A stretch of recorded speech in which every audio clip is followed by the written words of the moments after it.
Wow, what a month for you. It's a couple months. Yeah, it's been a whirlwind. Do I need to pinch you right now to remind you that it still doesn't reality? feel like it's real. When I feel my pec, it reminds me of that. And then, honestly, when I see highlights, or I'll like be laying in bed trying to fall asleep, and then I'll pull up YouTube, and then I'll rewatch the game. Or, I was in a hotel for 5.5 weeks. Right. So we had taped all the games. That was our, my wife and I and the kids, we'd play in the game, and then I'd go home and watch it with her, and we'd go through all the plays. And so I think a week after the Super Bowl, probably after my surgery, I was basically curled up in my theater for a few nights.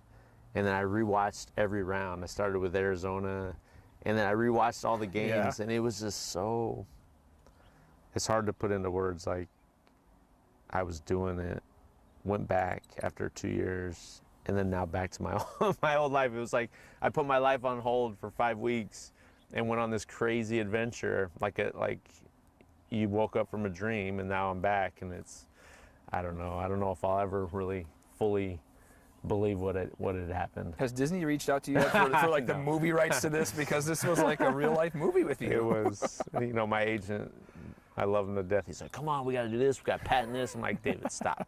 Okay, we don't need no movies. I'm in the news enough. Let me just go on my merry way. Wow. Take us back. A lot of people before you won the Super Bowl remember you as Eric Weddle, the awesome Chargers player. I mean, this place is near and dear to your heart. Talk about your years as a Charger here.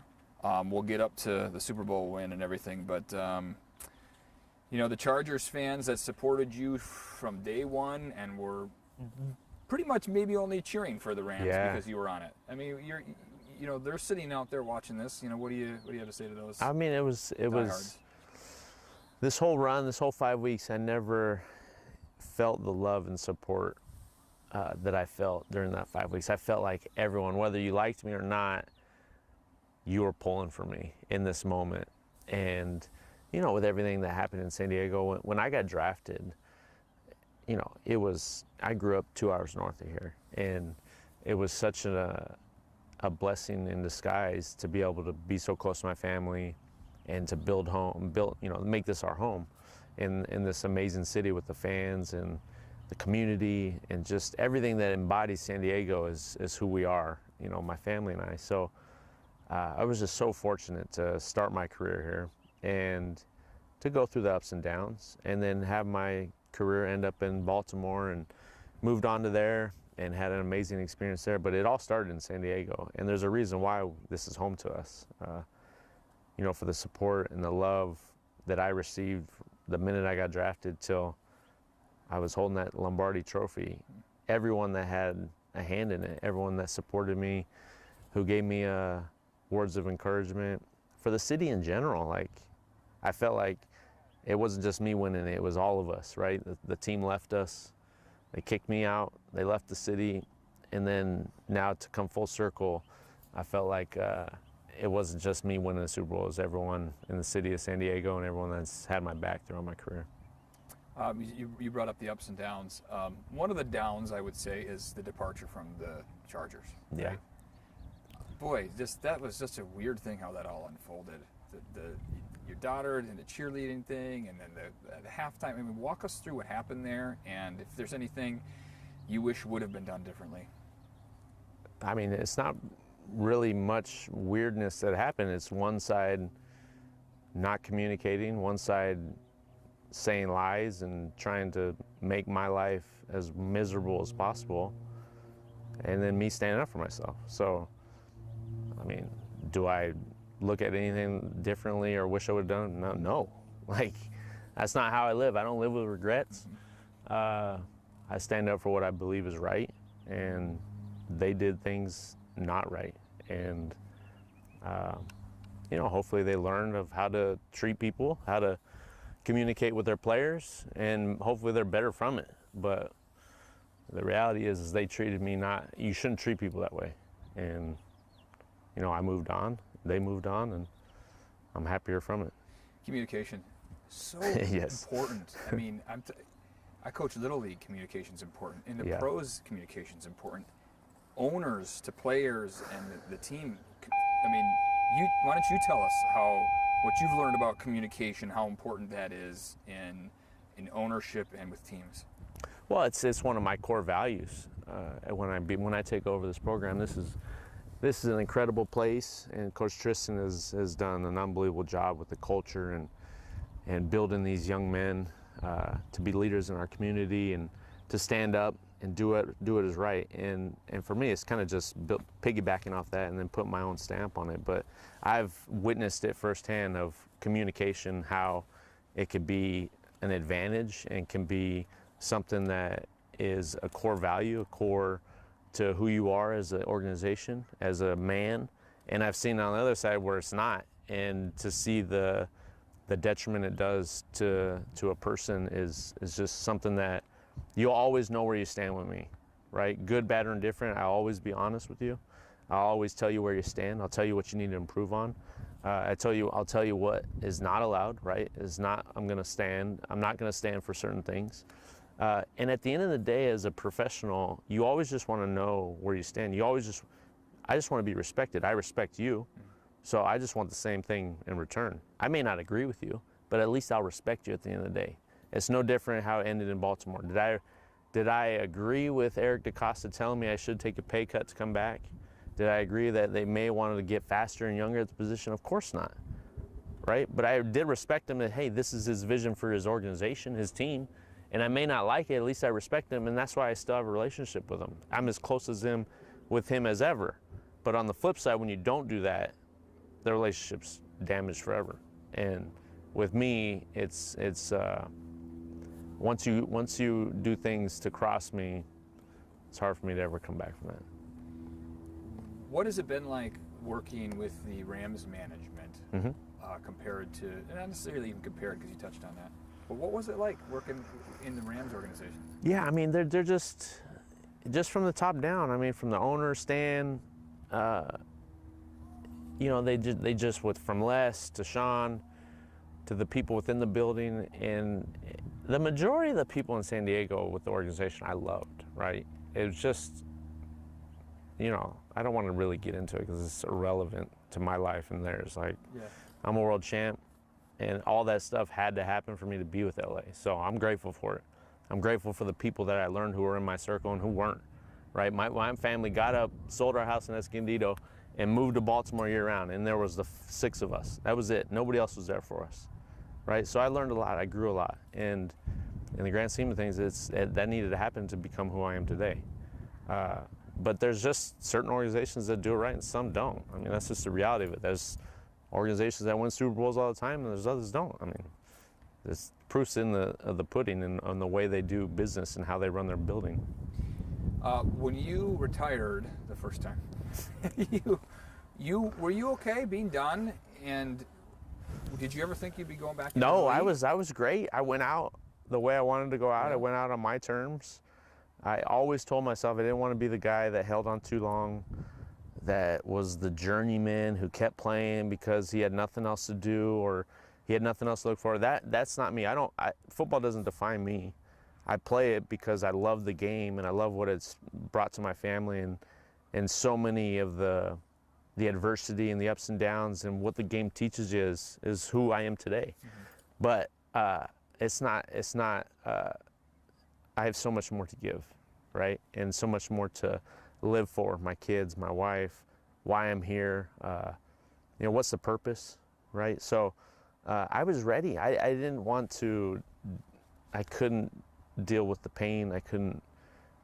The time, the sacrifice, everything that this job entails, I just couldn't do it anymore. So it was my time. I knew this was it. And I was as happy as I've ever been, just in a different happiness. And did I ever think I'd play again? No. I mean, I was coaching my son's team. I was doing drop-offs, making breakfast, lunches. You were doing the dad thing. Yeah. I mean, I was totally content and happy, watching games on Sundays, Thursday nights, Saturdays. Watching instead of playing? Yeah. And it was like 1,000,000 pounds was lifted off me when nothing revolved around me. Nothing, not my schedule, not whether if we're on vacation, is there a park nearby I could go run at? Where's the local gym that I could go lift?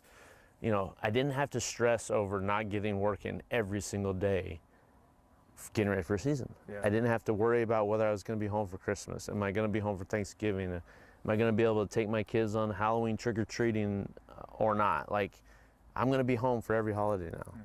Mm-hmm. There are no holidays in the NFL. There are no sick days. You get up and you go. Mm-hmm. So I loved the fact that I could, if I didn't want to do something today, I didn't have to. Mm-hmm.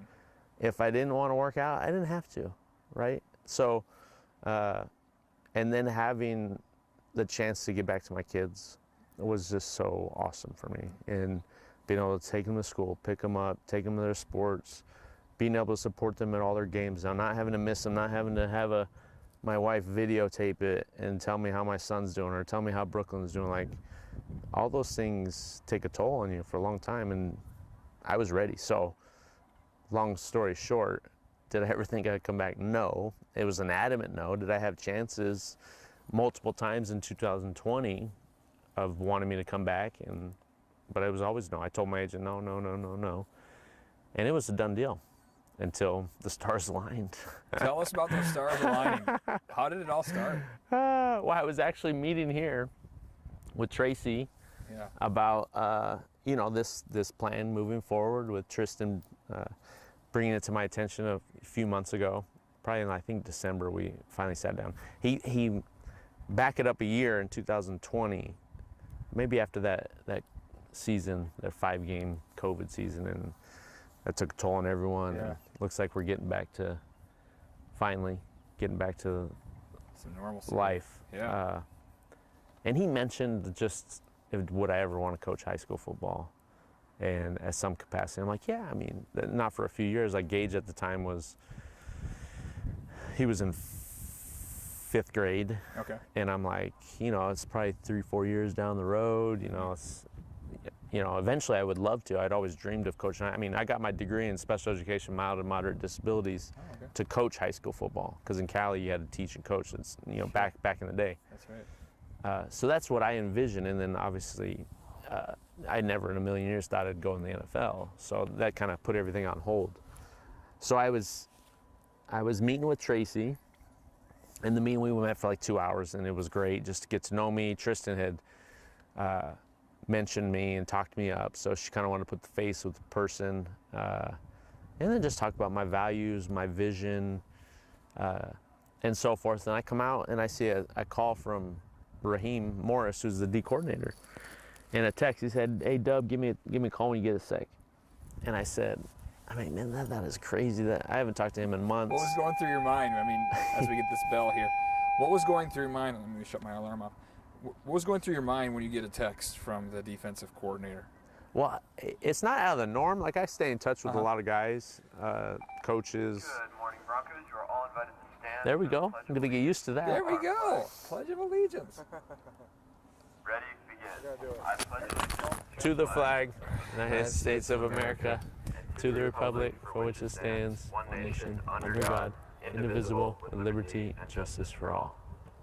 For those of you that don't know, it is International Women's Day today. I know we have a lot of strong, influential women out there on the RV Nice. campus. So shout out to all of you and enjoy the rest of your day. Let's go. I like that. Hey, now you get to hear some of the public announcements here. That's awesome. This is the stuff you got to start getting used to. You're going to be on campus a lot here. It's great. I get to just hang out. I don't have to teach a class. I can just coach. meander around, coach, get the boys Blow the ready. whistle, yell at him a little bit. Yeah, the best of both worlds. Yeah, you might be able to get a workout in too here or there once everything heals up. Wouldn't be surprised if I work out with the boys when I take Show them over. how it's done. Shoulder shrugs. This is how you do it. How long do you think it'll be before you'll be able to start working out again? Legit working, probably 6 months. Okay. Wow. So that's one of the more serious That's my injuries. first major injury that I have ever had in my career. I mean, safety, I played corner in high school, and this is what you do. Yeah. Right? A lot of that. A lot of arm movement, Yeah. chest, push, strength that you're conditioning there. Yeah, it was just crazy, you know, where I ruptured it at. All right, that is all your announcements for today, Broncos. Have a fantastic rest of your Tuesday, and remember, on Fridays we wear blue. Blue. There we go. Blue in, blue out. All right. Better get used to that blue. You already have a lot of it playing for the Rams. I right? do. That yeah, works. I got some blue in me. So you get this text. Yeah, so What goes through your mind? So I talk to Sean regularly because we're really close. So maybe, you know, once a week I'll shoot him a text after a game. We'll talk a little bit, and then the following week, like when you retire. How did you know Sean then? From before Playing with him. just playing with? Well, in 2019, Yeah, my that's last right, year yeah. with the Rams. That's So, right, so you quickly realize that once you're retired, you feel like you're a nuisance to most people. yeah. So a lot of my old teammates or players that I'm close with, like, you kind of just like let them be. Yeah. But coaches on the other hand, like, you know, with Harbs, I still text, you know, Wink, you know, guys throughout the league. So, but I hadn't talked to Raheem in a minute. So my first initial thought was he was calling about the Cardinals. Like, hey, what do you think about the Cardinals? Picking your brain a little. Yeah. Okay. And I'm like, that's what my first initial thought, and I was like, that's odd. Like, I don't really know. I haven't watched Arizona at all, other than when they played the Rams. And I'm like, I don't know. I'm not sure what I can give them, but hey, let me call him. Let me call him back. So I call him, and he's like, we're just chit chatting, catching up a little bit, and then he gets straight to the point. He's like, hey, you're not fat and out of shape, are you? Were you? No, I don't think so. No, and I immediately started thinking, like, Here it comes. yeah, what's coming next? And I didn't know the extent of Fuller's injury, and I had no idea about Rapp being concussed from that game. So it was just, and then he just, you know, basically got in, like, we don't have really many options right now. And do you think I can give them 10 to 15 plays Monday night? This was Tuesday afternoon. Oh. and I hope you're staying in shape. I mean, You were in good shape when you came back. How did you do that? I don't really Running know. and lifting a little here and there. I don't, you know, I lift it every day. Just, you know, I tell people the reason I work out now is just to make my body feel better. Yeah. And to mentally make me more patient and happy. So I'm around my kids, and I enjoy being around my kids instead of, it can get, when you always have pain, that can consume you a lot of times. Mm-hmm. So does it ever am I ever not in pain? No, but when I work out and try to get some blood flow, it mitigates as much as the pain as I can, right? Without being on pills and not drinking, like I don't do any of that stuff. So that's why I work out. So was I lifting and running to be an NFL player? No. Was I running every day? No. I played basketball 5-on-5 once a week at my house. And I would do some treadmill sprints once a week just because I wanted to be better on the basketball court. not because of any other reason. Okay. I wanted to be I wanted to be safe on the court, right? And that's why. So yeah, so when he's telling me all this stuff, and I'm just thinking, like, I was like, am I really the best option you guys have? You know, because I'm 2 years removed. Sure. Like, it's not. This doesn't. It was just crazy. They obviously thought high of you. They did. To Yeah. ask you to come back. Yeah, or they were just crazy and had no other. We may never know. We may never know. Yeah, I mean, it doesn't matter at this point. But it was like, you know, coaches talk a lot. Yeah. But they don't really have a say. You know, it comes back to management or That's Sean true. McVay. Yeah. So I was taking it with a grain of salt at this point. But he seemed serious. He had a plan. He's like, listen, we're not going to throw you in there. We can, you know, with this defense we're running, this is tailored for what you were as a player. You can come in and learn in the defense in a day or two. That'll be fine. That won't be an issue. And I'm like, okay, listen. And then I'm like, all right, well, what's the timeline? Like, well, we need to know in a few hours. Your life is about to change Okay. quickly. So I called Chanel, and I told her, I was like, hey, babe, I was like, what would you say if I told you I could be suiting up Monday night for the Rams? And she started laughing. And she's like, no, really, what's going on? And I'm like, seriously. Yeah. I just got off the phone with Raheem. And she's like, who's Raheem? And, you know, she's oblivious to coaches and stuff. She knows the game a lot, but that type of stuff. So, you know, I told her everything we talked about. I was on the phone with Raheem probably for 25 minutes. And at the very end, I was like, so what do you think? And she's like, paused for a second. And she's like, babe, if anyone can do it, you can. So eventually she... So she said that, and it basically like, it turned my mindset of, can I do this, to more so, I'm gonna do this. And then, okay, how am I gonna get this done? And, you know, I circled back to the secondary coach, got his opinion, then I reached out to a couple players and just made sure like they were good with it. Like, I don't want to mess up the identity, right? The continuity, the team itself. I'm a big personality, but I also know my role. Yeah. And once I got signed off of that, then I circled back to Sean at the very end. You know, Sean wanted to stay out of it because he knows how close we are. And he didn't want me to make a decision emotionally off our relationship. And yeah, so he was last one. Probably about 2-3 hours later, I finally talked to him just to make sure, you know, are you on board with this? You're the head guy. Yeah. And he was. And you know, it's crazy. When I decided I'm gonna try it. Like, it wasn't a done deal. I had you know, this was Tuesday night.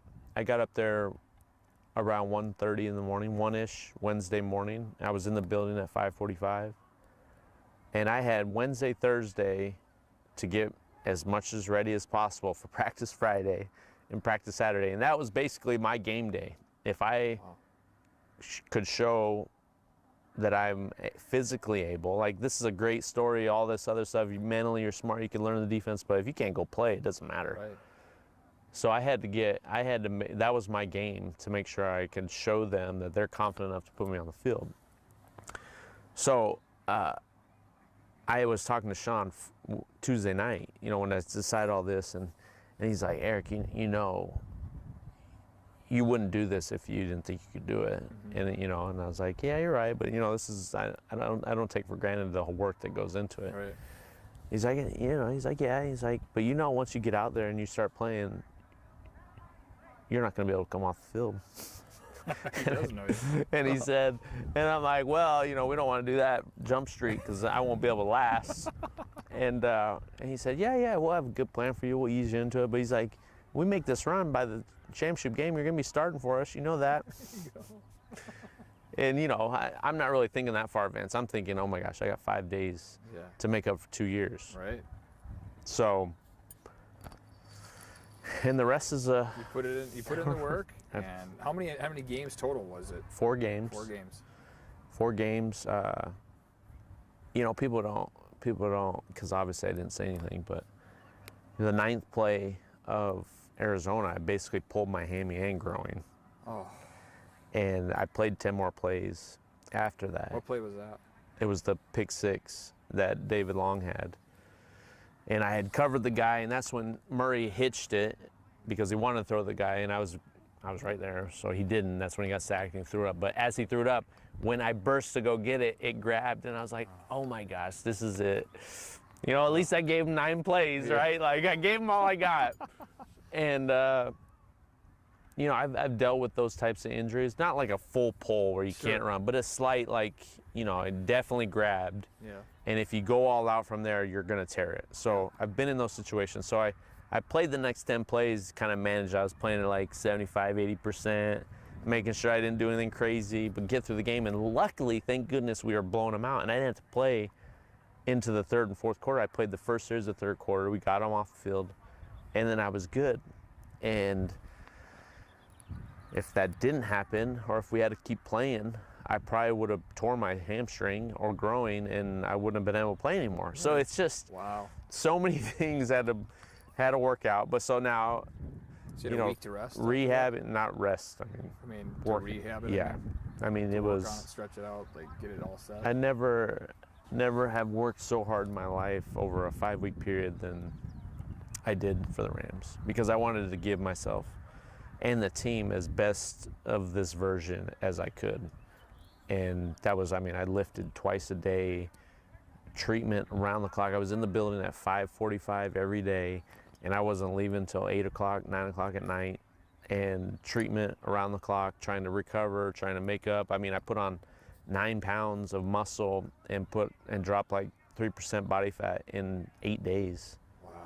And it was, I was just, you put your mind to something and dedicate every ounce of who you are into it. Crazy things can happen. But that's a message people need to hear. Yeah. Young athletes, students, whatever your focus is on, right? You give it 110%. Well, yeah, I mean, I always felt and feel and try to live this way, that if I'm going to do something, I'm trying to be the very best at it. I don't like being good. I don't like being average. I don't like surrounding myself with those people, right? Like, it's just not who I am. If you're not trying to be the best at whatever you're doing, then what's the point? But that, you could say all that, but it takes so much time and energy and commitment and focus at the goal at hand, right? And, some people just aren't willing to do it. But if you do and you commit yourself, it can happen. It's possible if you do. And I don't like putting light into myself, but to be able to come off the couch 2 years removed from the league and be able to go out there and play and make it happen, it wasn't because I'm just some freak athlete. It's the hours and hours I put in to making it happen. It wasn't because I just showed up and did it. I had a base that I was still in somewhat good shape, but then from there, it was me putting in the work and then surrounding myself with people that would push me and was willing to help me every step of the way. And that's what I think a good support system and people that believe in you, but also people that are honest and push you, right? You don't want a bunch of yes people around you. You want people to tell you no. People want to tell you that what you're doing isn't right or isn't good or is not going to work. Eventually it's going to catch up to you. Like, those are the people you want in your corner. So the build up to the Super Bowl, you guys win a few games and you are headed to the Super Bowl. Wow, that had to hit pretty hard. Like, I mean, that's pretty amazing. I don't think I fully appreciated the moment of the Super Bowl because I was so entrenched of trying to give everything I had to the team.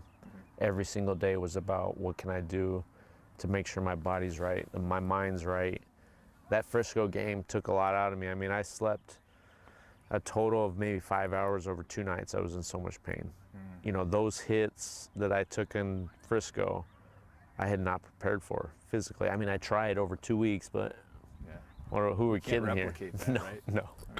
I mean, I thought if we had to play that Sunday instead of 2 weeks, I don't know if I would have been able to suit up. I mean, I would have, but I wouldn't have been the player that you would have saw in the Super Bowl or in that Frisco game because I was so banged up and in pain from those car collisions that my body wasn't prepared for. I wasn't training my body over the entire year to take those hits.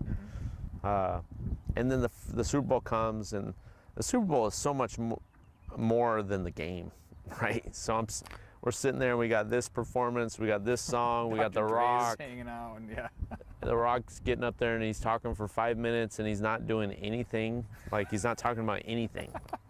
And we're just sitting there on the sidelines like, can we get this game going? We're waiting the ball to kick off. Can we just kick the ball off already? Like, I think you and The Rock should have that conversation. I'll tell him. I don't really care. As people know me, I'm at face value, man. I tell how it is. Yeah. Whether you like it or not, at least you can respect me. Yeah. So it's just so much more than the game itself. But when the game was playing, I felt more of an intense game atmosphere of the Niners game than I did the Super Bowl. Interesting. Which, maybe because we hadn't been the Niners in 3 years. It was such a big game to get to the Super Bowl. We had, you know, so many different more storylines. Sure. And then the 30 minutes of Hollywood halftime. flair Yeah, and it's everything, just. yeah. And then obviously getting hurt on the 8th play of the game, and knowing what was coming soon after the game. You know, days later, surgery, not being able to like really fully celebrate with your family. Mind you, they gave us 2 passes for the field when I have 4 kids and a wife. So we're battling with them all week. How am I going to get more passes? This is all we get. So literally, Chanel and my 4 kids are waiting in the tunnel because they wouldn't let them in. Oh, wow. And it took them 45 minutes to finally let them in. The whole celebration was done at that point. Yeah. So literally, I'm standing out there watching the celebration, watching the speeches, and I'm just like, everyone's got their families, and I'm just like, all right, well, finally they come in. But it's just like the NFL's, as much as a great business it is, they do so many dumb things that don't make sense. They're not used to people that have a family of 6. Well, I mean, it's not just that. It's just there's so many rules and stupid things that I'm a guy that does things that make sense. Yeah. Like, I'm not going to ask my players or anybody involved with who I am. If it doesn't make sense, I'm not going to do it, because how does that make any sense, right? So too many times I'm going on a tangent. Okay. Moving on. So when did it? What point during the game did you go, holy, I'm going to be a Super Bowl champ? When that last play happened. You were. Yeah, Yeah. that was it. It's crazy. We were in a man-to-man defense, and we knew Mixon wasn't on the field. So 4th and 1, they're not going to run it. We just stuffed him. If Mixon was on the field, it kind of changed things a little bit. Mixon's one of my good buddies. I've gotten close with him over his time in the league. Just a really good dude. So when I saw that, and I was on number 3, which was Tyler Boyd, and I had low hole help and a post player, and the way we were running our coverage, anytime an in-cut wrap would take him, and then I could fall off and rob the next window. So I knew basically what he was going to run. It was a kind of shake route or an over route. And once he hesitated, I knew the shake, which is just like a in and then pivot return.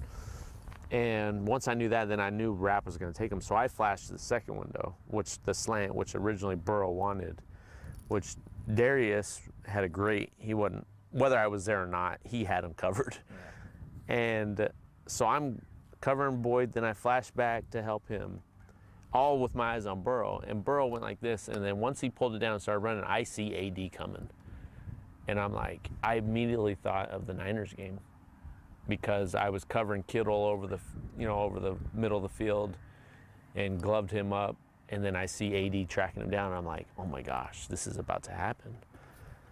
And then I see him get hit, and I see the ball flare up, and as soon as it touches the ground, we just won the Super Bowl. Super Bowl champ! Super Bowl, because I knew how many timeouts, I knew the time, and it was over. And it was just like, to be on the field of that game, be on the field of the game-winning play of the NFC Championship, is just so just humbling and so gratifying for me, because so many times I've been on the wrong side of those games throughout my career. Whether it was maybe I made the mistake, maybe I didn't make the play, it doesn't really matter. But to be on that side in the biggest games, to have a role, have an impact for a guy who had not been playing, I mean, it just makes it that much more special, that you can say what you want, but I had a hand and I had a significant role in all these games, which makes it even more special to add this Super Bowl. When I think about the Super Bowl and people are going to show highlights, I was in those moments. I wasn't watching. I wasn't cheering the guys on. I was in it, making those things happen. A lot of people were throwing the fairy tale word around, like, just unbelievable. This guy comes back, puts in, like you said, the hard work, Super Bowl champ. Are you ever going to go back to the league? No. I got to ask, because the third retirement isn't in the cards. Oh, gosh. Well, you know, if somehow the moon and the planets aligned, Yeah. and then somehow the stars like disappeared. So you're saying there's a chance? No, there's zero Nothing. chance. Okay. Because listen, I had 4 games in me. That was it. You poured everything I into gave those. every play, every moment to Yeah. this team, and And you went out on top. I went out on top. My body, it was a harsh reminder of why I left after that Niners game. The first 2 games, I mean, the Cardinals game, I didn't hit anybody. Mm-hmm. Then the Tampa game, I had 4 or 5 tackles, but they were hits where I was delivering them, Yeah. and they weren't like, I wasn't really hurting, sore, but not like. And then that Niners game, I don't ever want to go back to that place ever again. And to think of trying to play a full season, there's no way I couldn't do it.